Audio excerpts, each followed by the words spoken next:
Hello दोस्तों, श्लोकर्स academy में आप सबका स्वागत है। पिछले वीडियो में मैंने आप सबको उसने कहा था कहानी का सब्जेक्टिव क्वेश्चन बताया था 1 से 8 तक। कुल प्रश्नों का मैंने आंसर आप सभी को बताया था। जिन्होंने भी 1 से 8 तक प्रश्नों का उत्तर नहीं देखा है वो हमारे पिछले वीडियो को पहले जाकर के देख लीजिएगा। तब इस वीडियो में आप सभी लोग प्रश्न संख्या 9 से प्रश्न संख्या 13 तक के हल को देखिएगा। तो चलिए वीडियो को शुरू करते हैं।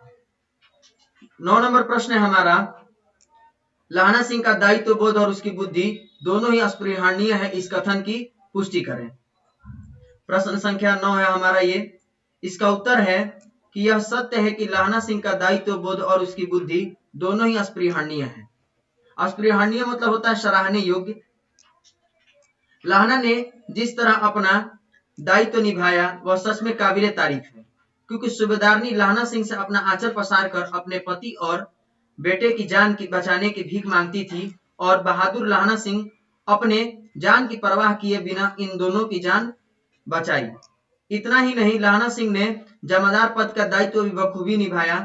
लाहना सिंह की बुद्धि भी तारीफ करने योग्य है, यानी लाहना सिंह का बुद्धि भी तारीफ करने योग्य है, क्योंकि नकली रूप में आए लेफ्टिनेंट साहब ने सोचा कि मैं लाहना सिंह के फौज में शामिल होकर लाहना सिंह की फौज को बम से उड़ा दूं, लेकिन लाहना की चालाकी और बुद्धिमानी ने लेफ्टिनेंट साहब को दबोच लिया और इस प्रकार लाहना सिंह ने बुद्धिमानी से यह जंग जीता। तो ये था हमारा 9 नंबर प्रश्न का उत्तर। अगला प्रश्न हमारा है 10वां नंबर। कहा जा रहा है कि प्रसंग एवं अभिप्राय बताएं।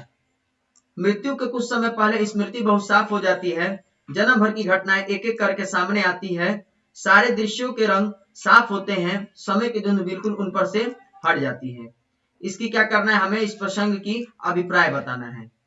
तो इसका उत्तर होगा, प्रस्तुत पंक्ति हमारी पाठ्य पुस्तक दिगंत भाग 2 के शीर्षक पाठ उसने कहा था से संकलित है, जो चंद्रधर शर्मा गुलेरी जी द्वारा रचित है। इस पंक्ति का आशय बड़ा ही भावुक है। इस पंक्ति का आशय बड़ा ही भावुक है। जब लड़ाई खत्म हो जाती है तो लाहना सिंह अपने 12 वर्ष की अवस्था की याद आने लगती है। अमृतसर शहर के चौक पर दही वाले की दुकान पर मेरी 8 साल की वो लड़की भी, तेरी कुड़माई हो गई धत कहकर देने वाली आवाजें, धत कर देने वाली जवाबें उनको बहुत याद आ रही थी। लाहना सिंह जमादार पद पर नियुक्त हुआ तब उस लड़की की याद उन्हें ज्यादा नहीं आ रही थी, लेकिन जब मृत्यु नजदीक आने लगती है तो सारी बातें याद बनकर आने लगती है, अर्थात सारे दृश्य के रंग साफ होते हैं और समय की धुंध बिल्कुल उन पर से हट जाती है। 11वां नंबर हमारा प्रश्न है, मर्म स्पष्ट करें। कहा जा रहा है 11 का क में कि अब के हाड़ में यह आम खूब फलेगा, चाचा भतीजा दोनों यहीं बैठकर आम खाना। जितना बड़ा भतीजा है उतना यह आम है। जिस समय या जिस महीने में उसका जन्म हुआ था उसी महीने में मैंने इसे लगाया था। इसका मर्म स्पष्ट करना है आप सभी को। तो इसका उत्तर होगा, प्रस्तुत पंक्तियां हमारी पाठ्य पुस्तक दिगंत भाग 2 के शीर्षक पाठ उसने कहा था से संकलित है, जो चंद्रधर शर्मा गुलेरी जी द्वारा रचित है। कहा जा रहा है कि जब लाहना सिंह सूबेदारनी के घर गया था तो सूबेदारनी ने जो उसे वचन लिया था अपने पति और अपने पुत्र को बचाने के लिए, वह याद उसको मरने की स्थिति में वजीरा की गोद में आ रही थी। जब लाहना सिंह पानी मांगता था तब वजीरा सिंह उसे पानी पिलाता था।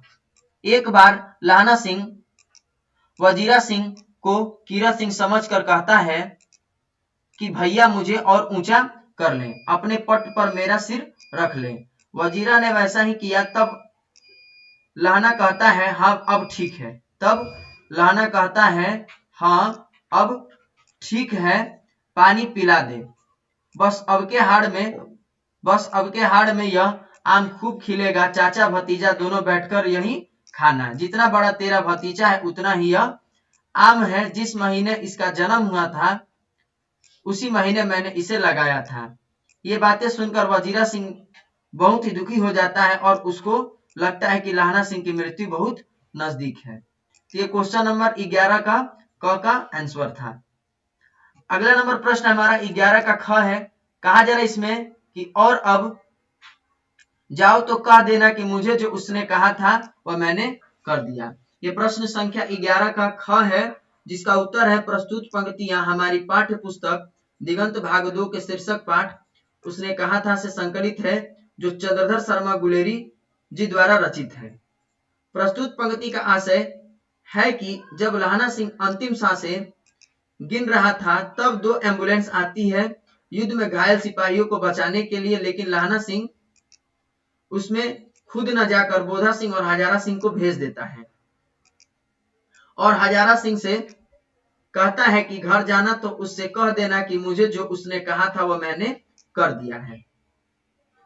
लहाना सिंह ऐसा इसलिए कहता है क्योंकि लहाना सिंह को सूबेदारनी ने अपने पति एवं पुत्र की जान बचाने के लिए वचनबद्ध करती है और लहाना सिंह अपने जान पर खेलकर उनकी जान बचाता है।